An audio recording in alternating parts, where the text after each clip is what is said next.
Hello आपल्या शक्तिपुराची शान श्री रामचंद्रजी घाणेकर शाहीर रामचंद्रजी घाणेकर हे उपस्थित आहे. त्यांना सुद्धा शाहिरी मानाचा मुद्दा मानाचा रसिको धन्यवाद.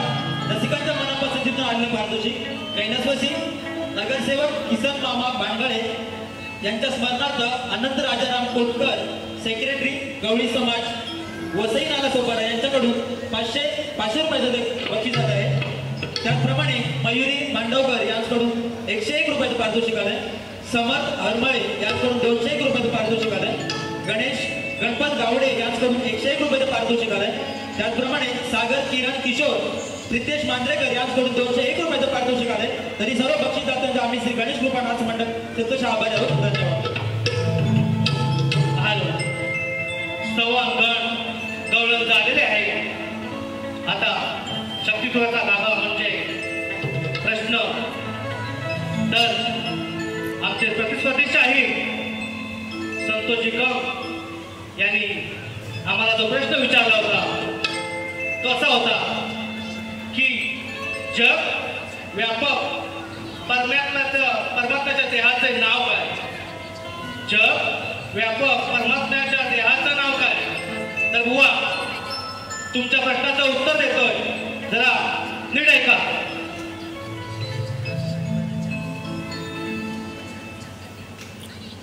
सर्वप्रथम प्राणी मात्रामध्ये गुप्त रूपाने असणारा देव आत्मा एकच आहे. तो सर्व व्यापी सर्व भूतांचा अंतरात्मा चैतन्य रूप आहे. सर्व कर्मावर नजर ठेवणारा आहे. त्या देहाचे नाव आदिनाथ चक्रवर्ती आहे. हे बुवा तुमच्या प्रश्नाचं उत्तर आहे. तुम्हाला मान्य करावं लागेल.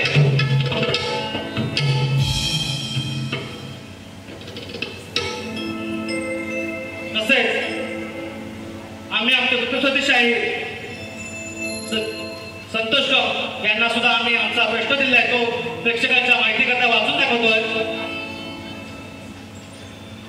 श्री कैलास पर्वत मानस सरोवर तीर्थयात्रा करताना त्या गुंफांचे दर्शन शिवभक्त घेतात. त्या 4 गुंफांची नावे सांगायची आहे. ती उत्तर ग्रंथाधर असावे. ओवी क्रमांक 25. प्रश्नकर्ते आहेत लोकशाही मधुकर बंदेरे.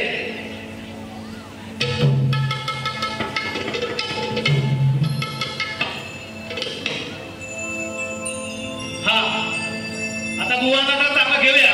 काय बुवा काहीतरी मगाशी बनवले घराण्यावरून की बुवा म्हणाले की गुरु गणपती घराण्यावर आमच्या घराण्यातील शाहीर बोलले, पण त्यांचं नाव नाही सांगितलं.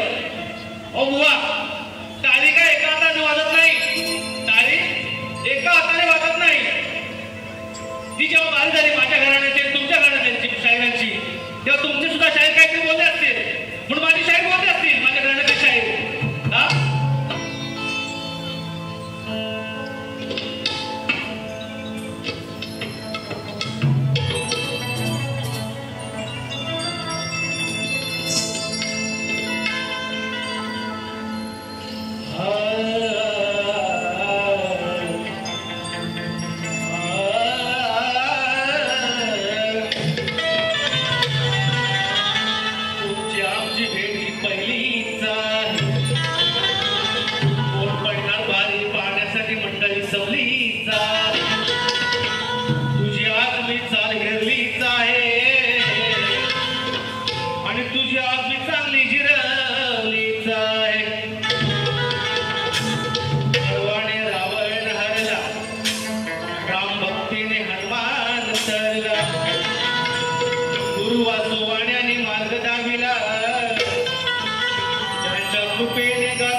हवा